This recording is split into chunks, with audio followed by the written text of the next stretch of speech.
Hello friends, today I am going to solve LeetCode problem number 1345 jump game 4.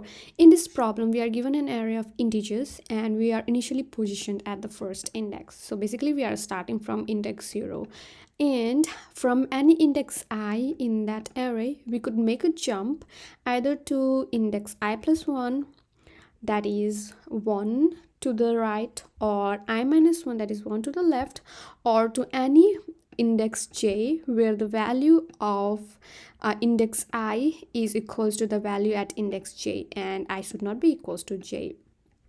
So basically what's happening is we could either move one up, one down, or to any values that is to any index that is equal to that has the value equal to the index I.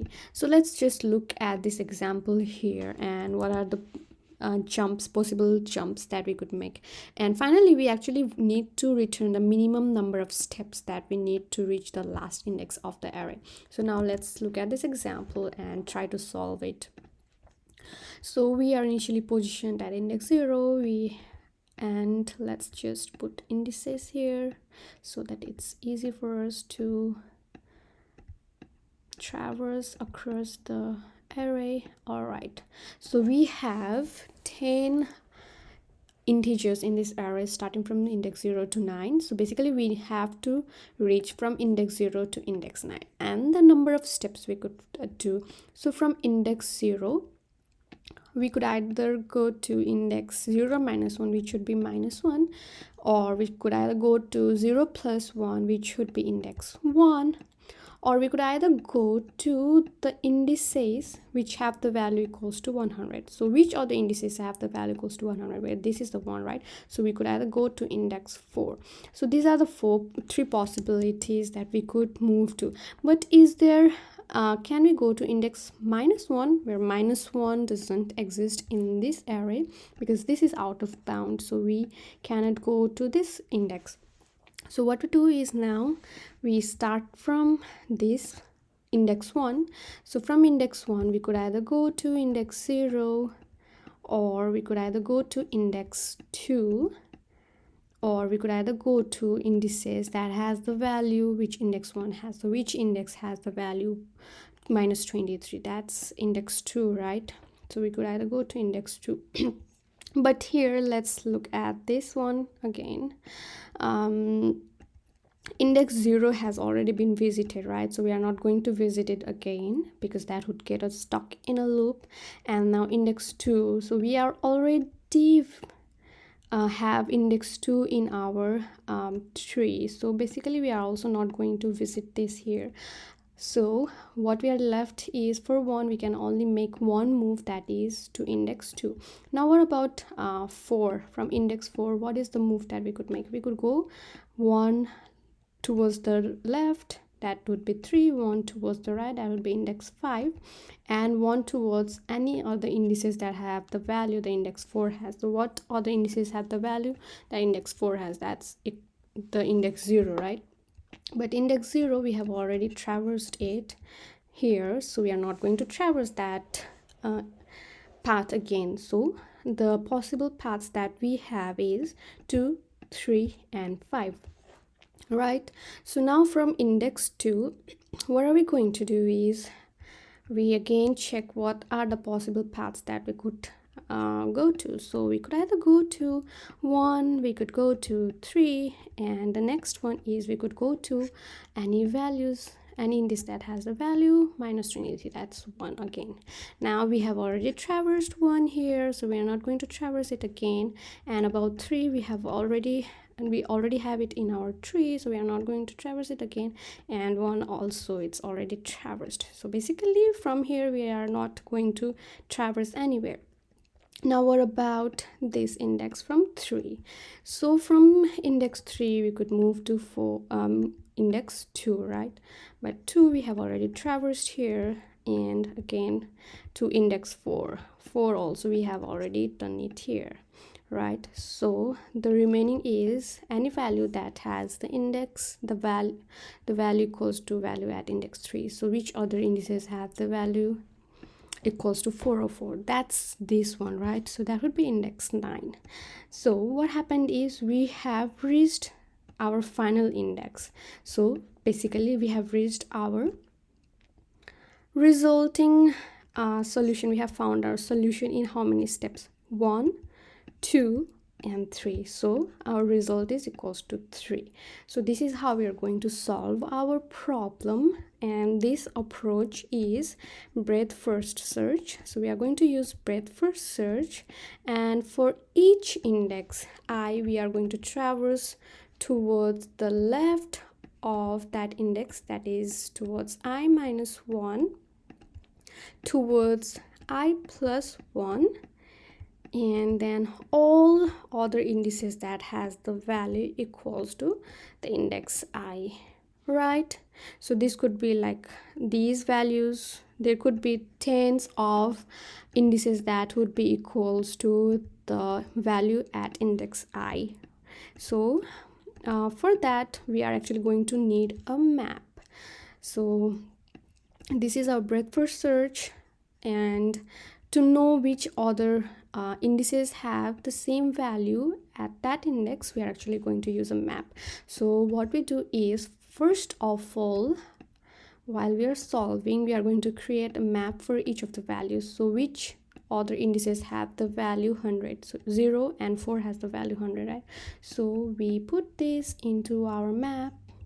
So 0 and 4 has the value 100, and which indices have the value minus 23? That would be equals to 1 and 2 and so on. So we are going to create a map of all of these values, and then while we are performing our BFS, we traverse over this value, and all the values that have the index equals to that value. And while we are traversing, we are not going to go to the indices that we have already traversed, right? So that is why we also need to keep track of all the visited indices. So visited indices, that would be a set. We are going to create a set of visited indices. We are going to create a map, and ultimately we are also going to clear our map once we have visited that index. So we are going to delete once we have, like here in case of index 0, we are traversing each of its possible indices, right? So while we traverse towards its index 4, after that we do not want to traverse it again. We are not going to traverse it ever again, because that would be visited all, right? So what are we going to do is, we are actually going to delete this map, from our map, because we don't need it anymore.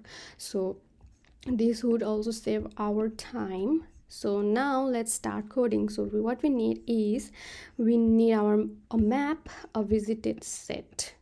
So let's create our map first. Let n equals to the length of the array. Now let map equals to new map, and then for each of the element in our array, we are going to create map if we don't, okay, let array equals to an empty array. If map already has the element, then our array would be equals to map the get. We are going to get that element, get that array from our map, and then just push. Okay, we cannot use this because we already have it here, so we are going to use a different variable name. So array would be equals to array dot push push our index I, and then finally update the value of the map. So map dot set index I array. All right, so now we have created our map. Now we need to perform a breadth first search. For breadth first search, what are the things we need? We need a visited list, set. So a set of visited elements, visited indices, and then we need a queue for our BFS search. And initially what are we saving in our queue is the first index, that is index 0, that is our initially positioned index, and the number of steps to reach that index, which would be equals to 0. And now we are going to add to our visited list the index 0. Okay, so now let's while. Okay, so let our current index and step equals to shift from our queue, so we get our current index and the number of steps to reach that index.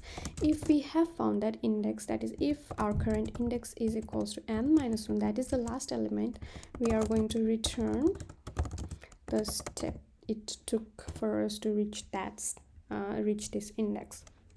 Else what are we going to do is we are going to add to our queue all of its index, like all of the possible moves that we could make, right? That is i+1, i-1, and j.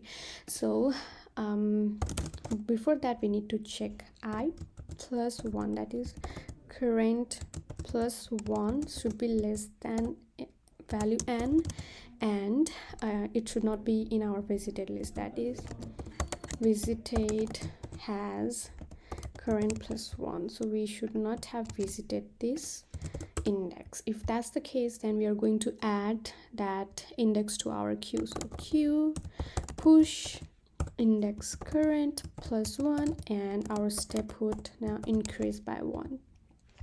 And then we are also going to add that new index to our visited list, so that would be current plus 1. Similarly, we are going to do that for current -1, that should be greater than equals to 0, and it should not be visited.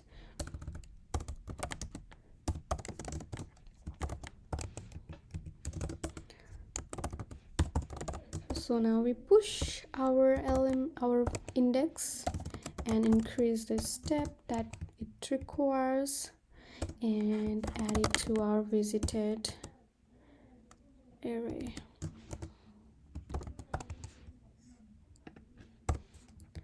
Okay, so now we have done it for these two values. Now we have to do it for all the elements that have the value equal, all the indices that has the value equal to the index value at our current index. So for let all the index of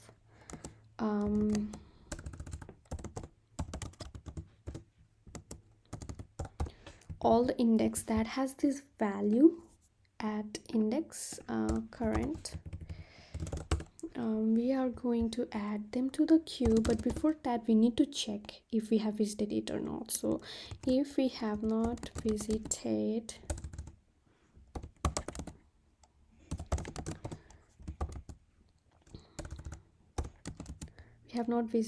and also the value, this value should not be equals to the index, so and is not equals to current, that is when we are going to now add it to our queue. Okay,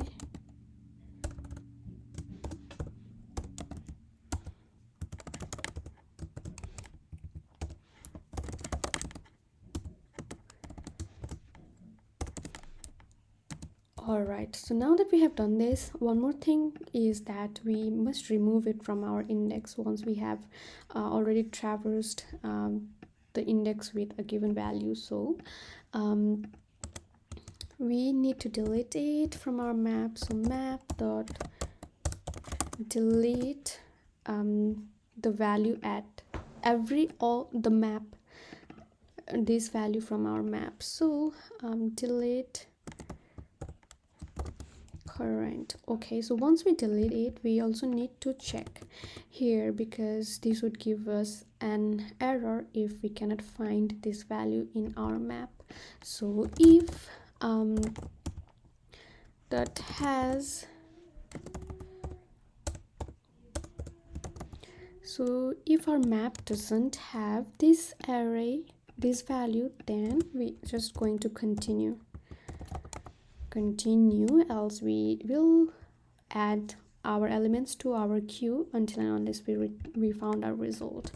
And finally we are going to return a -1 if we didn't find our result. Now let's try to run our code and see if it works. Alright, so I have added few test cases here. Let's see what test cases are these. So one of them is this one where all the values are equal to -7. Alright, let's submit it. And